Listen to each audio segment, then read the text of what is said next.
Okay, so bear with me a minute. So good evening, everybody. This is Lottie Passell-Syms here. What am I? I am a psychosexual and relationship specialist. And I'm here tonight to talk to you about MOT for couples.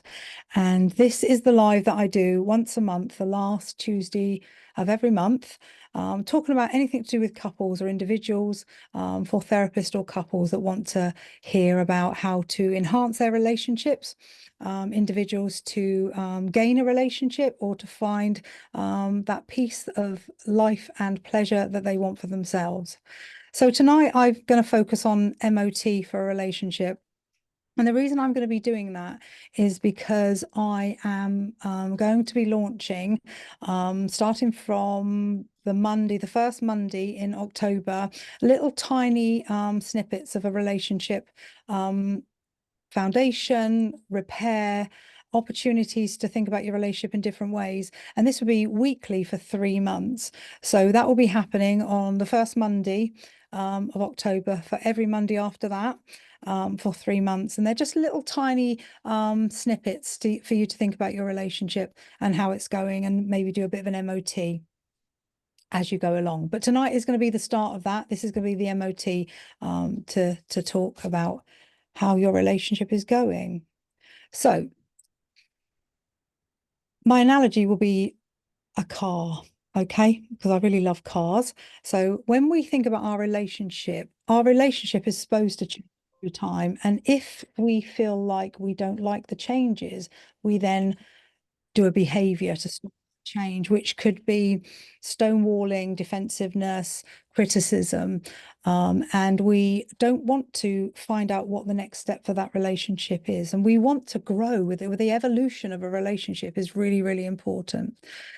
So for me, an MOT for a couple is to be able to pause for a minute, check in with each other, and give each other the opportunity to find out what's going on for each other. As simple as saying, "How are you?" Now, with that is intimacy. Just stopping for a minute and being able to say to each other, "How are you? What's going on for you? Is everything going okay for you where you are?" Because if we don't do these MOTs, we go on for years without saying, "Is everything okay?" And as human beings and the family of origin that we've come from, the character structures that we form, the attachments that we have, we do sit in this place of critical judgment within our relationship. Now, that's things like, I'm holding resentment, but I'm not going to say anything. I'm exploding every now and then, but I'm not understood. So the reason why I do these lives is because I see couples regularly in my therapy room, and these are little snippets of things that are going on for them, things that actually could be repaired if they really wanted to. So let's take a look at the MOT, okay? What we're doing here is when we're looking at key areas to keep the relationship healthy. Yeah. We're going to look at communication. We're going to look at intimacy. And what I want to think about as a relationship is teamwork. I want couples, or the individual within the couple, to actually show up for the relationship. I'm noticing that couples, there's one cheerleader living in hope that the relationship will come back online. And we've got another partner actually ambivalent and thinking, "Isn't this enough? Haven't we done enough work? Why do we have to keep improving?" And without growth, there is more conflict than there's ever been before. Our developmental part of us needs to expand, human wise. It just has to. So what I want to do is share with you some insights that I have about what goes on within a relationship. And I want us to begin with the check-in. Yeah. So just like a car, a relationship needs regular servicing. When I say that, what I'm saying is, how do you check in with each other every now and then? And I'm talking about on a weekly basis, a monthly basis. There will be things going on in your relationship that you are totally unaware of. You might get a sense of something, but you don't go and find out what it is. It's just either put under the carpet, somebody's walking on eggshells, nobody will say what it is. And we've got to have the communication really clear within a relationship. We don't want the eggshell moments or the controlling moments. What we want is to be able to say, "I'm not okay at the moment, and I want you to see it from my perspective. And then I will listen to how you have received it. And then we can talk about it even further." So if you service your relationship on a regular basis, there is more likelihood that it will survive, because what you're doing is making the relationship significant. And if you are making the relationship significant, it means that you both feel prized. Okay. There was a Carl Rogers. He was a eminent psychologist, and he and counselor. He was talking about, if we prize our relationships around us, which means love them, then we're more likely to stay together. And I want our couples to actually want to be with that couple, with that other person. I want them to build up that tension within a relationship. And we'll come on to that in a minute, because actually when you live together or you've got a longevity relationship, the tension isn't there as much as it needs to be. And we need to look at that. So I want couples to actually think about, how am I showing up for my partner today? Now, if you think about the paradox of change, where I'm sitting now in this beautiful studio, one of our sayings is I before we. And the I part of us, the differentiated part of us, is so important. Who are you as an individual? And who are you to show up whilst you're working on yourself with your partner? And one of the things I do with my couples is gauge it. So when you get out of bed, say, actually, do you know what? I feel really good today. I'm going to give 80% to the relationship. And the other person might say to yourself, I'm not feeling that great. I'm going to give 20%. And another day it might be 60-40, whatever it might be. Let's show up for the relationship, because you're in it. You're choosing to be in it. Nobody's making you be in this relationship. So if you're choosing your choices, then I want you to really think about how you can show up in that relationship. So when we talk about a check-in, the question I want the couples to ask is, where are we right now? And as an individual, you can ask yourself that question. Where am I right now? Am I in the place that I want to be in? Do I feel that I'm achieving what I want to as an individual and as a person within a couple relationship? So let's start off with some questions. Okay. If we made a list, what's the impact of your relationship not having an emotional connection? Do you feel like there are times when you're misunderstood and you wish that your partner would understand what you're trying to say, but it actually just sort of skims off like that stone across the water? They don't get it. They're not hearing it.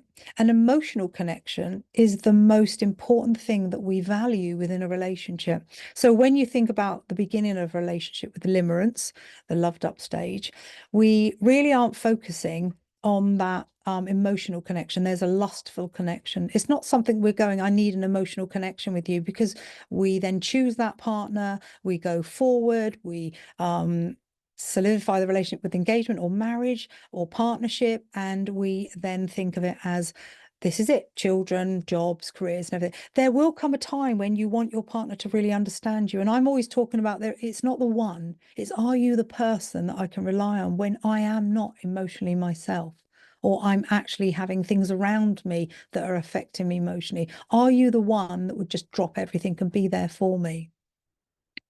And if you think of the physical side of a relationship, I'm a great believer in that if you are in a monogamous relationship, you're choosing that. And if the physical side of your relationship is disappearing, it's not allowed to, really. And I say that in a soft way, because what's happening with some relationships is that they are maybe comfortable. They are getting to that situation where they wish that they maybe had a bit more novelty, a bit more difference, the tension's less. And I was reading something the other day, pheromones, how you smelt to each other when you first met each other. The smell of you is different than it was before. Even if you put aftershave or perfume on, it really takes you back to when you first met each other. So when we're thinking about that, the physical, and we're in a relationship, and one person says to the other person, I don't want to do sex anymore. I don't actually want to do that. I think we're where we need to be. We've got the children, we've got the house, we've got the whatever it is that you've built that empire, and we decide that we don't want to do that anymore. That leaves the other person out on a limb. So this is the MOT that I want us to really think about. Are you getting some of your needs? Because don't forget, you're not going to get all of your needs met with this one person.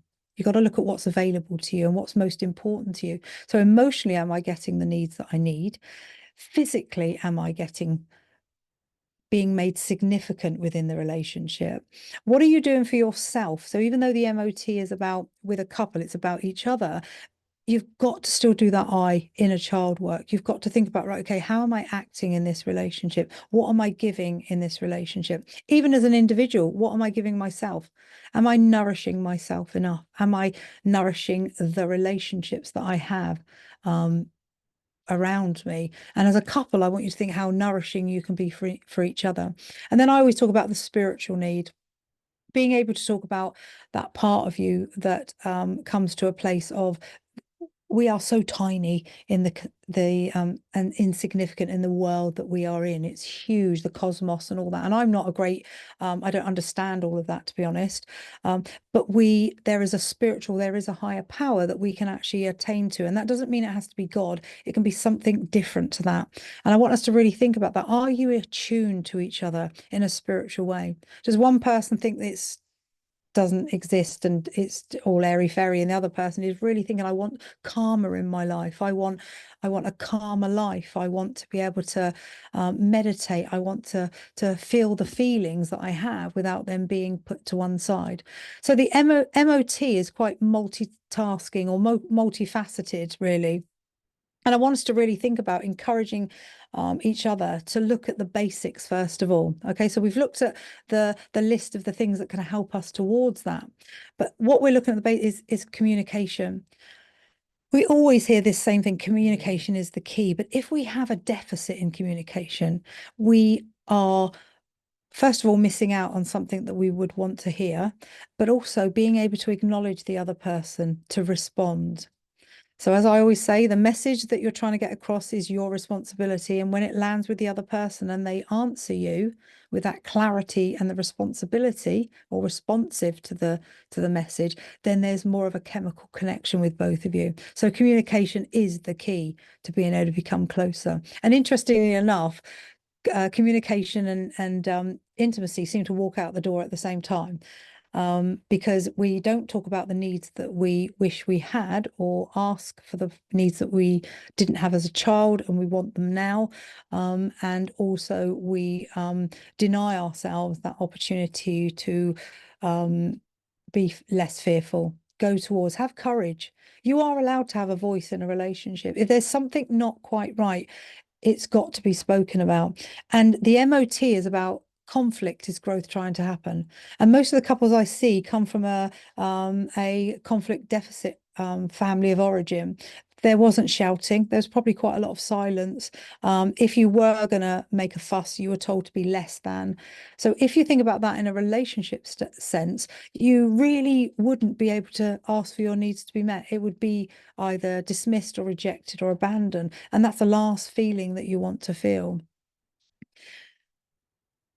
So what I want couples to do is actually think about, to not judge what the other person's saying. Come from a place of, let me see it from your perspective. And I'm not going to judge what you're saying. I'm going to be curious about it. What I want to go through is the list that I really love by Tony Robbins. He calls it the Relationship Creed. And it's really significant to a relationship. It's almost like this exercise book that you have, that actually, if you could look at each element of this, you would think to yourself, okay, what is missing and what are we really good at? And the things that we're really good at, we need to maintain and carry on in a disciplined way. We don't discipline things. Motivation is not the key. Discipline is the key. And then give ourselves the opportunity to see what isn't there, and then we can work on it much, much, much more. So let's go through that list together. So the first thing and the fundamental of Tony Robbins' list is safety. And when you think of that list, I said there's a bigger list than that: emotional, physical, spiritual, sexual, all of that list that goes with how safe do I feel in all those aspects of my relationship. Okay, so this is the MOT I'm talking about. Get together and talk about how safe do I feel in these different aspects of our relationship. And one person might feel really safe in one aspect, and the other person says, but actually I don't. When this subject comes up, I don't feel safe at all, but we still keep talking about it and my anxiety grows and grows and grows. So safety within a relationship is paramount to being able to be vulnerable, to create better connection with each other. Then we've got spontaneity. Now, I always notice, and it's really interesting, that you might get one of the partners to be sarcastic. They've got a sarcastic element about them. It's quite playful sometimes, but when we're not safe, the sarcasm will come across as the humor that's picking on me. It's the criticism that I hear. And before, when you first met, that might have been funny. But when we don't feel very safe in a relationship, so don't forget we've got the limerence stage in the beginning, it feels very safe. It feels like you've known this person forever. But if we go towards spontaneity when we're feeling unsafe, the funny becomes critical. It becomes shaming. It becomes, I'm feeling like you're picking on me every single time I speak or every time I go to do something. It's not quite right. So without the safety, we actually can't have surprises or spontaneity. It feels very unsafe in the autonomic nervous system, the part of us that's holding something that is played out in our family of origin and our childhood that actually is being re-triggered within you now. So even though I'm going in depth with what I'm saying here, the MOT can be pretty basic in the fact that we're going to look at our communication, we're going to look at our intimacy, we're going to look at all that. But I want to share Tony Robbins' guide to you, because if we can go a little bit deeper with the relationship, it's that part of ourselves that can hopefully become a little bit more. We need vulnerability in a relationship so that we can open ourselves up a little bit in the safety of a safe relationship so that we can get more out of it. Now, the next one is number 3, is significant. If in a relationship, or actually if you're single and you have people around you that don't value you, and valuing yourself is so important. No one else can do it for you, okay? If you value yourself, value will come towards you. But if we're in a relationship, if we've got insignificant or I don't feel significant enough, then we will be feeling like we're out on a limb. We will feel like I'm not loved, or I'm not important enough, or I'm not enough. Significance is a really important one. All of them are important, but actually for us as human beings, if we feel insignificant, it really plays into lots of elements. So for instance, you and your partner go out and your partner's being really funny and making other people laugh. But when you are back together again, there's hardly any talking, there's no laughing, because the relationship isn't safe. And then you feel like everyone else gets what you want, but you don't get any of it when you're together. And I see that a lot in relationships. I can see that there's some jealousy within the relationship. There is definitely some contempt that forms through so much resentment. And that's not what we want. You are not going to get close to each other unless you're able to give each other that priority that a relationship needs. And as a single person, being number one for yourself is really, really important. These are not selfish acts. These are self-preservation. To value yourself is really, really important. Then Tony goes on to say growth. So I'm a great believer in how are you growing individually and how are you then growing together? So when we meet someone, we lean into that relationship wholeheartedly. Yeah. And when we do that, we sometimes forget about ourselves. We forget that we had a list somewhere that said, my aspirations and my goals is to, and the list would then follow, whatever that might be for you. But when we meet somebody, their aspirations and goals sound a bit more interesting than ours. So it's the differences in the relationship that we look for. The similarity is because they remind us of our family of origin. It's the differences that keep us together. So when you think about this for a minute, if we're sitting on that polarities and we've got one end doing this one and one end doing that one, that's absolutely fine. Okay. What we've got to do is find a middle ground, that alignment I talk about all the time. Alignment is valuing the other person. So the growth part of it is making sure that you think of yourself, not in a selfish way. You have to prioritize your needs and dreams and inspirations and adventures and all of that. And then you need to think about the relationship. What do I want to do with this relationship that enhances who I am as an individual and enhances who I am as a couple? So let me just make that as clear as I possibly can. The I before we is the part of us that can work out who we are so that we can authentically go into a relationship and be who we need to be in that relationship. However, when we meet somebody else with their expectations, then we then lean in maybe a little bit too far sometimes to people please, or adhere to what they want because we feel like I don't want to lose them. I love them so much, or whatever the reason is. What we've got to do in this MOT is go, what part of us is triggering the other, and what part of me can I be in this relationship that doesn't cause that friction? So let me give you an example. In my therapy room, I can see that sometimes if a need is not being met within a relationship, then there will be discord, because the other person will say something like, I want to go away to golf for 4 days. And the other person will go, well, I'm not getting anything I've getting, so you're not actually going on that holiday. So nobody gets anything in the end. What we've got to do is we've got to do negotiation, not compromise. How can we come together with this opportunity to go, what's the list for us? Is it communication? Is it conflict? Is it sex? Whatever the list might be. And actually, I always go for the number 3. Please don't make a massive list. Think about how you can do 3 things that you can work on, okay, and make them priority. How can we now go forward and help each other work out what this will be? Now, Tony goes on to talk about love and connection. And this is the part where I hear people say, I just want to be loved. And my question is, how loving are you?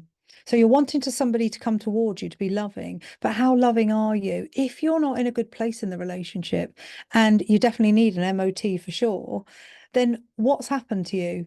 Where is the resentment or the judgment or the guilt or the shame or the frustration, anger, could be rage? Okay, anger and rage are 2 separate things. So anger is benign and here to push us forward. Rage is unprocessed, not diluted anger from rage from child. So they're completely different. And how do you expect somebody to come towards you when you're not showing that loved part of you? I want somebody to show me love, but are you loving? And are they able to come towards you? And if we are able to do that, because the best word for me is curiosity, go towards someone with curiosity instead of going towards blame. Actually think, why are you telling me this story about this upset? What is it that's bringing this out right now? What's happened for you that you feel that you need to tell me? That is, don't own it and say, what have I done? Because that takes the onus off the person trying to bring it to you. Be curious. What made you decide to talk about this now? Because there will be a reason. They'll be triggered by something, they'll be hurt by something. And this gives an opportunity to absolutely open up this relationship, because underneath every relationship, there's so much narrative going on that's not even known. Think about that for a minute. There's a narrative above and there's a massive narrative below. So some stuff from child, we feel rejected or abandoned or lonely or jealous or neglected. And above that, we're saying, I'm fine. What we've got to do is find that space to be able to say, I'm not that happy at the minute. And I don't believe in happier. If anybody else does, that's fine. You're either happy or you're not happy. And our job is not to make someone else happy or to enhance or to make anything to do with mental illness. That's not our job. We can support, but our job is to, and I said that then, didn't I? We are going in to someone who has already got all of those things.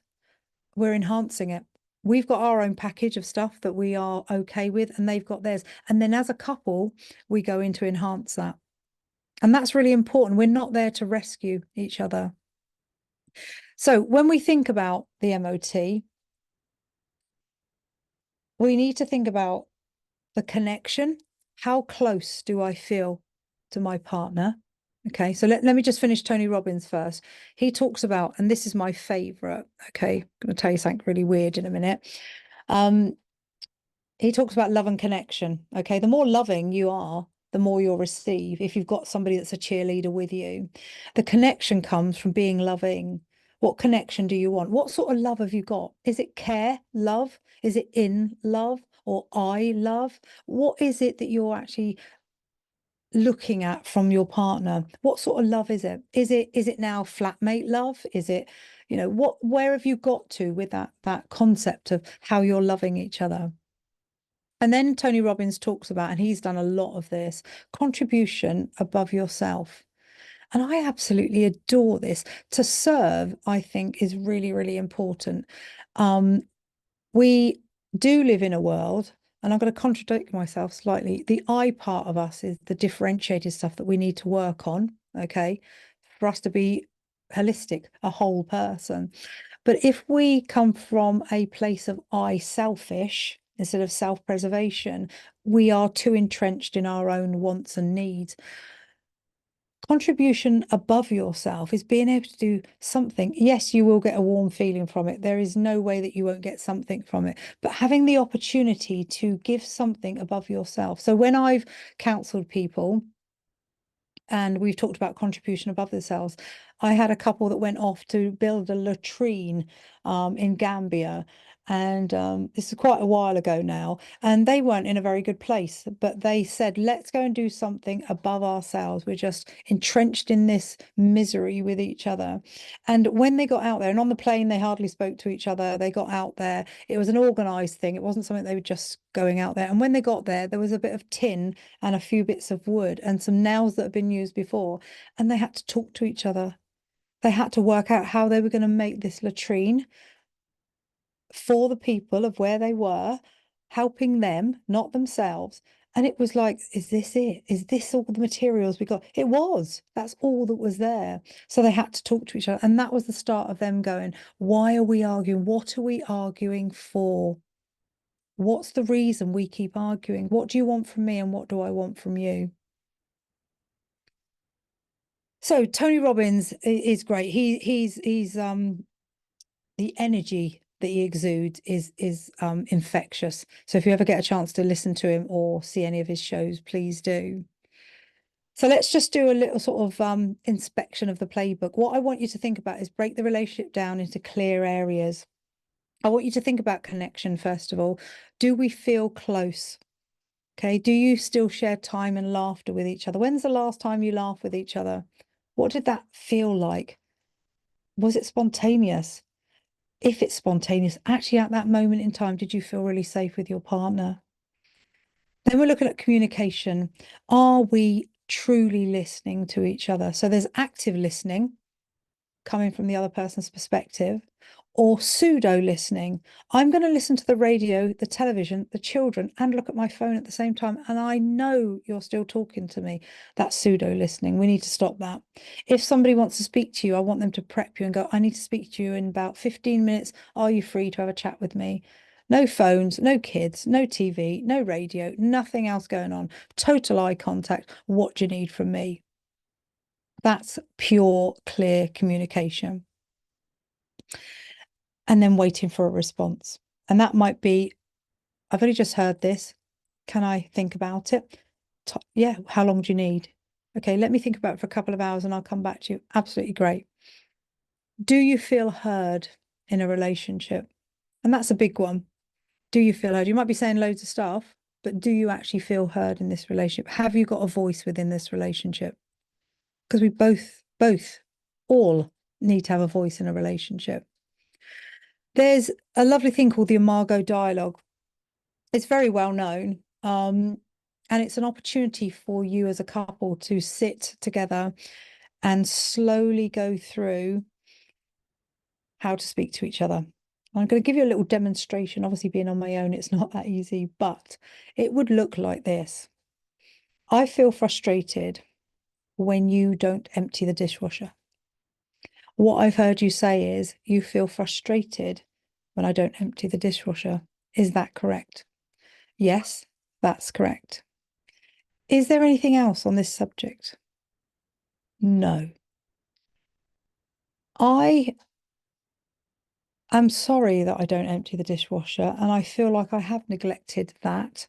Shall we discuss the chores and work out who's doing what? What does that sound like to you? That sounds really good. I'd like us to do that.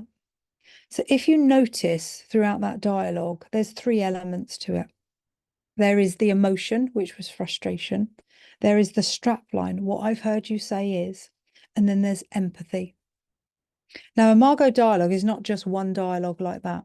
It would be one subject at a time. And then if that subject couldn't be sorted, so there might be, yes, there's more to that subject. It would only be on that subject. Yeah, there's more to that subject. When you have emptied the dishwasher, you then don't put anything away. It's all left for me on the top. That sentence too long. Is there anything else on that subject? Yes. Why don't you put the crockery away after you empty the dishwasher? What I've heard you say is, why don't I put the crockery away when I've emptied the dishwasher? Is that correct? Yes, that is correct. Is there anything else on this subject? No. Okay. I hear you. I guess I take it for granted that you're going to put it all away because I've emptied the dishwasher. So I really hear that this is a problem. So what I'm going to do from now on is I will, if I empty the dishwasher, I will then put everything away. How does that sound? That sounds really good. So you can see that we can have multiple dialogues again and again and again without that conflict. And it's practice. You've got to practice this again and again and again. And I get my couples to practice it when there isn't a conflict. Say something that's quite benign and not too contentious, and practice it and practice it. And actually have on your fridge what I hear you say is, get into the rhythm of it again and again and again. So there's an emotion, which was frustration. There was what I hear you say is, which is the strap line. And then it's, what is the empathy that I'm coming across? Now, obviously, if you don't feel empathy, you're feeling annoyance, then this conversation can't take place at the moment. You've got to find a place where you're going, I want to talk about this, because we're going round in circles. We're doing the loop again and again and again. And I want us to be able to come to some sort of conclusion. Couples argue about chores so much. If we just get the chore list off the internet and we separate the chores for the house that you live in, then we separate them again, including children. Yeah, get it done. Get the chores done. They are there forever. So what I want us to do is actually think about getting rid of the chores and this list on this side. So this is the chore list and this is the excitement list. Okay, Esther Perel calls it the kink list. The excitement list is, while all of that over there is done, we can get over in here and we can go for beautiful walks, we can hold hands, we can have fun, we can be vulnerable, we can be sexy together. This list is the list that we want to enhance. This list's always going to be there. It will never change. But if we get that list done and we've got things to look forward to, we won't care about the other lists so much. Intimacy.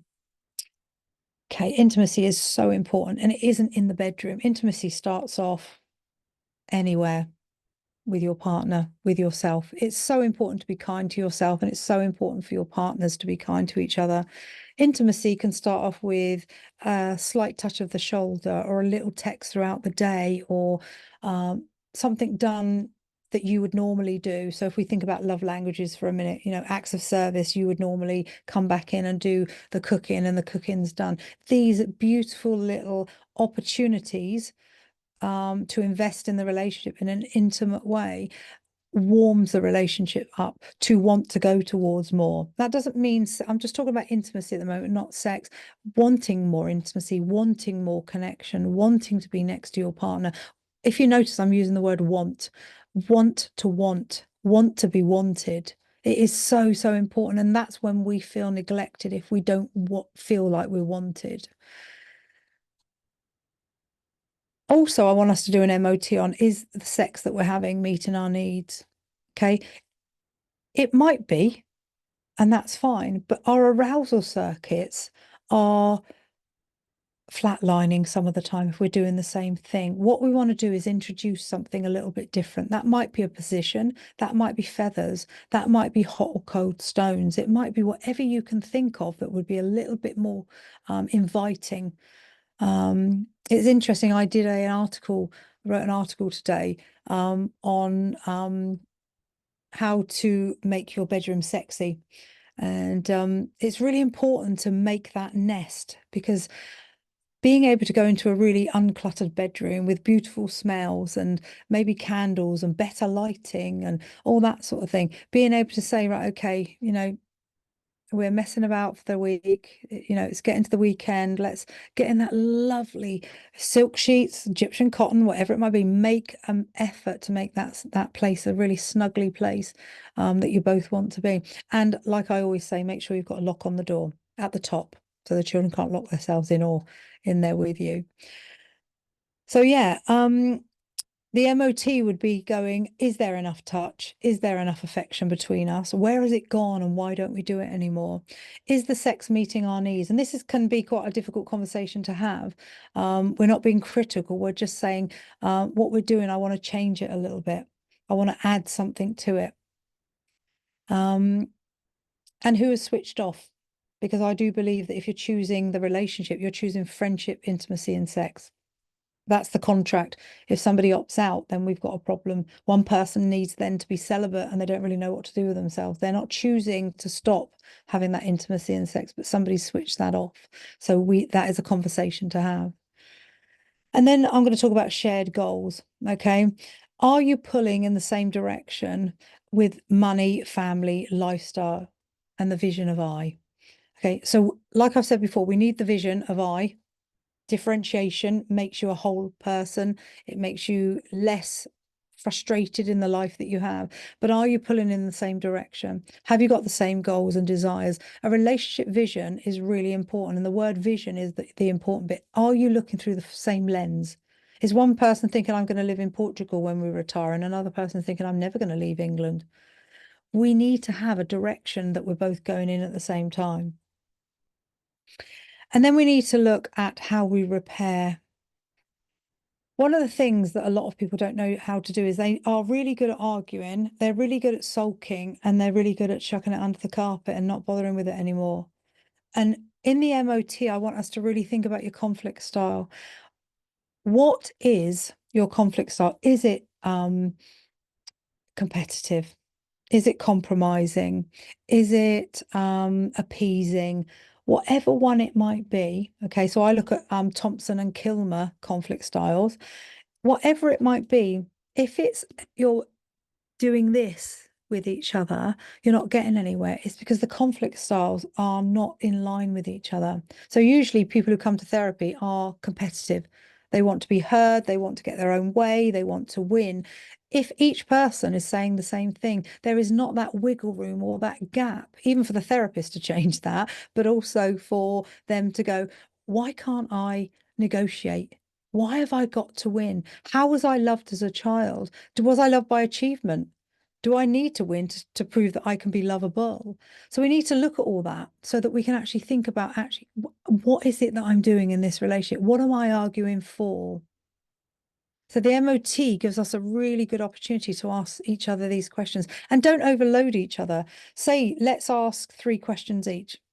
What one thing have you done this week that I feel has made me feel this, that, and the other, whatever it might be? I'll come to those questions in a minute, to be honest.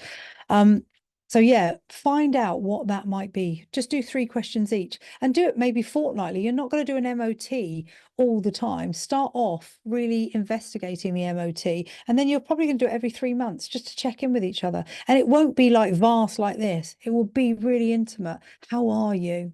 Do eye contact. It's so lovely, eye contact. Makes you feel like the person can really see you. Give yourself the opportunity to do this MOT. Okay, so let's just talk about repair even again. So the conflict that we have is built up for a reason. We're trying to change something. And if we don't have conflict, we are in that appeasing conflict style and compromising, put up and shut up, people pleaser, walking on eggshells, other person too dominant or controlling.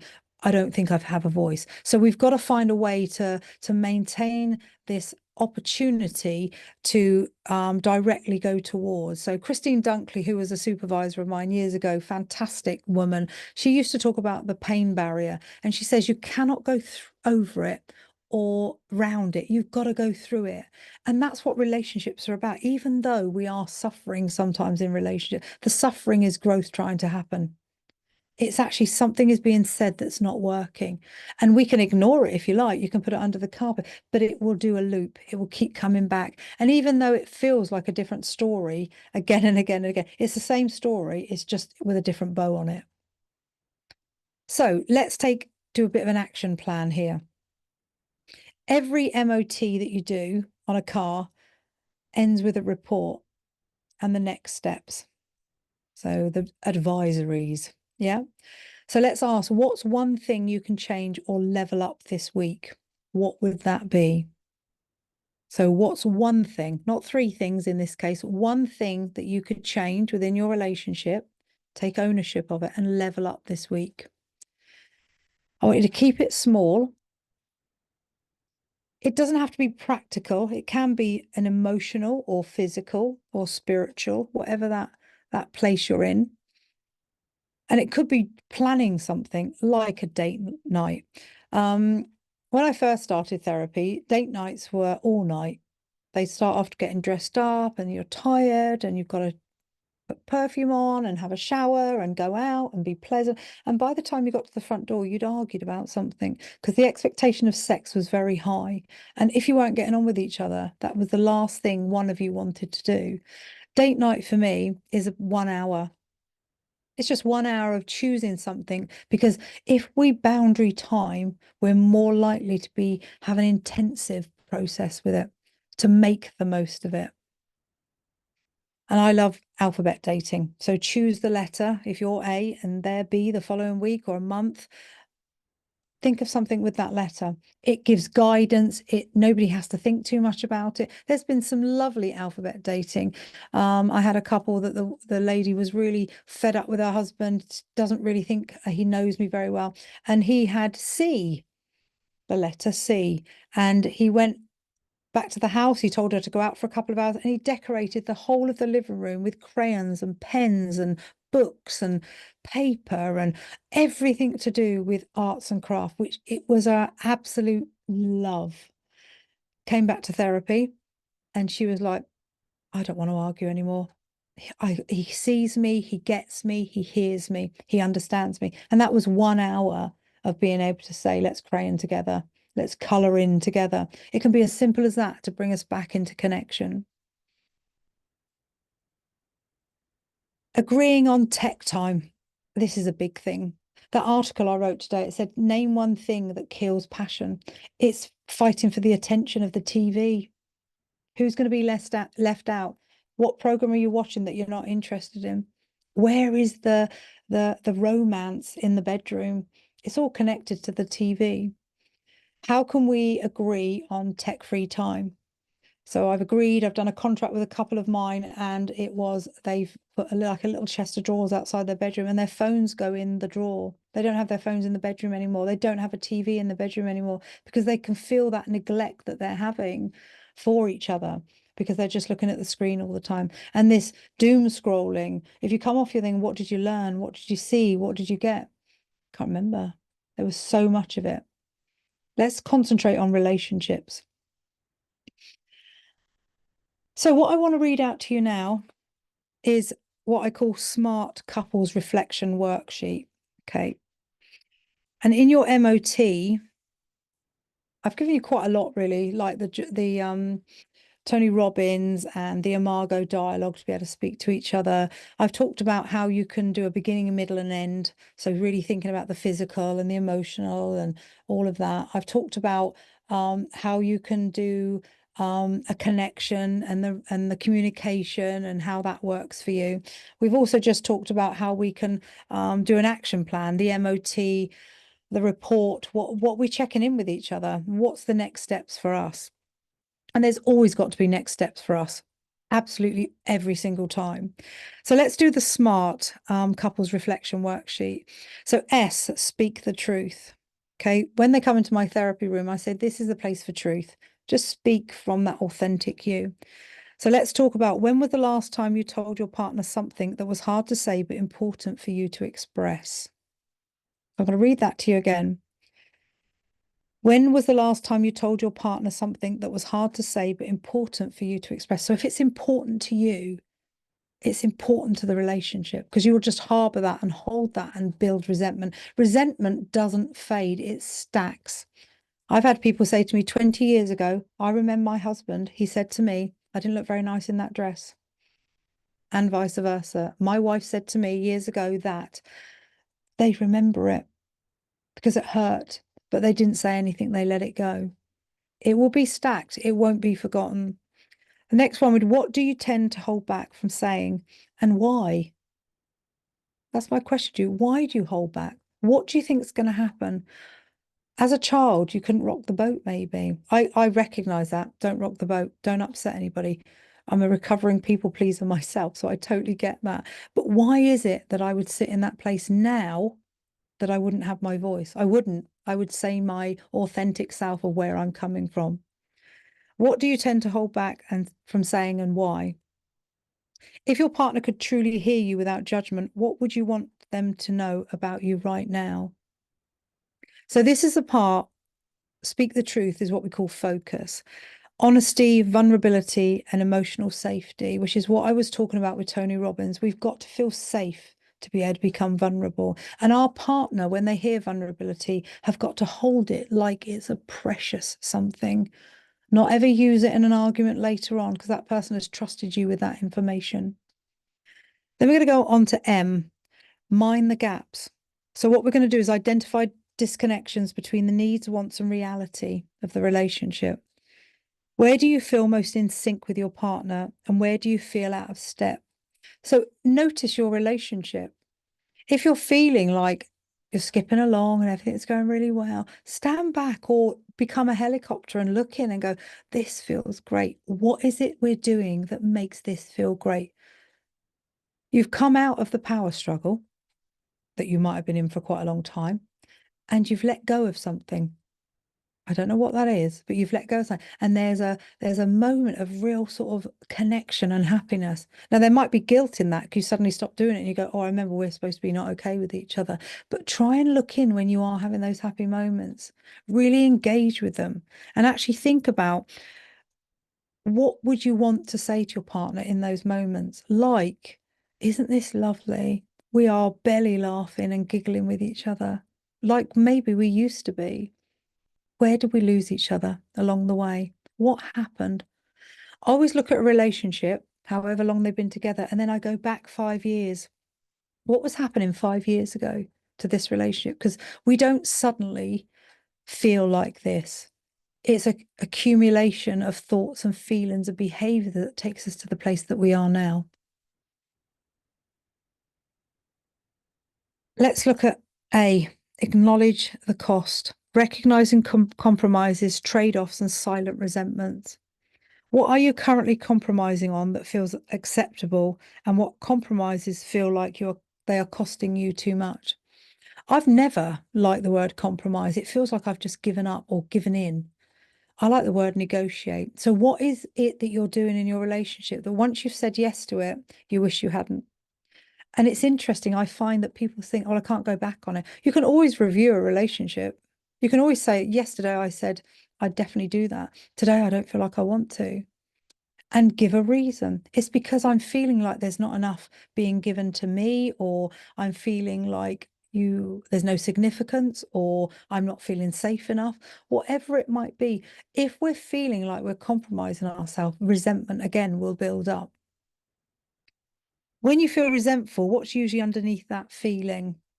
So I'm very much about capturing emotions. I'm always going on about emotions. You know, what is that emotion? Because the emotion is attached to a story of yours. A feeling could be intermittent. You know, we can have a feeling in the day, I'm really happy this morning, then in the afternoon something happened and I felt a little bit disappointed. Feelings are sort of that wave that comes. Whereas an emotion, and I think, you know, dictionary wise, they are classified as the same. But emotion to me has a story attached to it, something that has happened, something that you've embellished as truth for you. And then when that comes back up, it has an effect on you. So we will find that we are accepting things and saying yes, and actually we should be saying no. And the hardest word in the English language is no. And it's so empowering and boundaried if we are able to say no, because what we're doing is we're not compromising ourselves anymore. We're negotiating the boundary to say that's not for me and that should be okay. I don't say should very often. I don't like these rigid words of should, ought, have to, and must. But actually, we do need to sit in a place of not for me. I love that you've asked me, and I would love it if you asked me again another time. But no, I'm not going to be doing it this time. That's okay to say that. Then we're going to do R in SMART. Revisit the dreams, the shared vision, and the long-term meaning.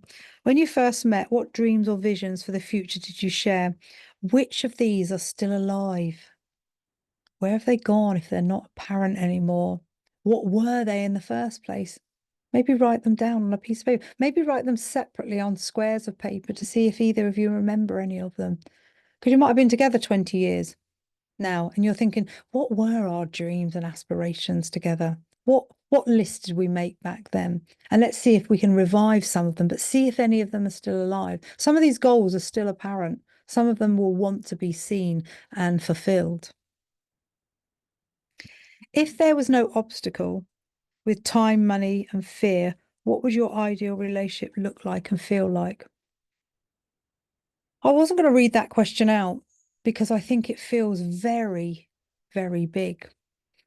Because I think in the times that we're living in, time is precious, money is scarce, and there is a lot of fear about. But if you can sit with your relationship and say to each other, what do we need right now? We've got many people, and I do talk about the past. I'm not a psychodynamic therapist. I'm a person-centered therapist, which means I am looking at the here and now. But I do talk about the past because we are playing out our past in our current relationships because we're trying to get our needs met. But if we are constantly sitting in that fear in the relationship, or we are constantly thinking about money or the time that we have, we are not engaging in the here and now. Looking back or looking too far forward can take away the essence of now. And when we're talking about arguments, the arguments are long-standing arguments, but what we need to do is work them out right now. Harville Hendricks talks about the ideal, the ordeal, and the real deal. And the ideal is the loved up stage, the limerence. The ordeal is the power struggle that we find ourselves in when we need an MOT, usually, what is happening to us. And then we've got the real deal. We come out of the power struggle and we feel like we are in tune, aligned. All the things that you want for the relationship. We're getting on, the conversation's great, the intimacy's good, the sex is ramped up even more than it did before. It feels lovely. Instead of just going with the flow of that, stop for a minute and go, how can we keep this going? And it's not maintenance, it's discipline. It's not motivation, it's discipline. How can we get ourselves to discipline the mindset of this relationship to help us work out how we can have some peace in the relationship together? Now, you will go back into the power struggle. There's always things in life that will come along, whether it's remortgaging, another baby, family disagreements. There will always be the power struggle that will affect the relationship, but we need to come out of the power struggle much quicker than we are. We need to repair much quicker than we're doing. And for me, that's really important because we can go back into child. And I always ask my clients, how did you react as a child when things didn't go your way? And usually it's either sulking or silence. If either of those are happening, you're not actually getting together to talk about this in the first place. Okay, so the last one is T. Take the first step. Practical action, immediate change. What is one small thing you could do this week to improve your connection? Just one small thing. One thing that I love is the the the I can feel it now. When your partner, for no reason at all, slips his hand into yours and just squeezes it just for a second. I just feel that is just so intimate for no reason whatsoever because he can. There is some safety in that. It just feels so aligned with how I want the relationship to be. It's just such a small thing to do, but the warmth within the body is just so aligned with the value that I want to feel. So what's one small connection you could make with your partner? What is one thing you could stop doing that would reduce tension between you? Why are you fighting still? What do you want? What are you fighting for? How will you hold each other's accountability for making small, consistent changes without turning it into criticism or score keeping? Let me read that again. How will you hold each other accountable for making small, consistent changes without turning it into criticism or score keeping? Change is hard. Okay, we get into this place, and usually one person starts evolving before the other, and the other person who is finding that center for themselves starts criticizing the person that's not doing enough. We need to say to them, you do you and I'll do me, but I hope we can meet at the beginning and the end. Because if we can't do that, then we have this resentment that builds up. You are an I first. Go and fulfill the things that you need to do whilst being in a relationship. You can be in a relationship while finding you, the I of you. And whilst you're doing that, you can share those experiences with your partner. And then the relationship needs to come online. Much more than the relationships I'm seeing, we need to have more love, connection, negotiation, communication. Definitely need more intimacy with each other. The alignment within relationships seem for me to be fracturing, and we're not doing enough repair. And the key to repair is empathy. Being empathic and coming from the perspective of going towards the other person with understanding, giving them an opportunity to actually tell you the whole story for them and for you to hear it from their perspective. Go back over your own side and then respond. What I've heard you say is, I hope this has been helpful for anyone that's listening. I love it that I'm on YouTube and I'm live, so I'm really grateful for that. Thank you, Elliot, for letting me come to the studio. I absolutely love the Paradox of Change studio. We do podcasts here all the time, so if anybody's interested, they've got something they want to talk about, please get in touch with us, and I will see you in a month's time. And don't forget, starting the first Monday of October, for 3 months, there will be little snippets of different things about relationships that I'll be sharing with you. So I look forward to seeing you soon. Thanks so much. Bye.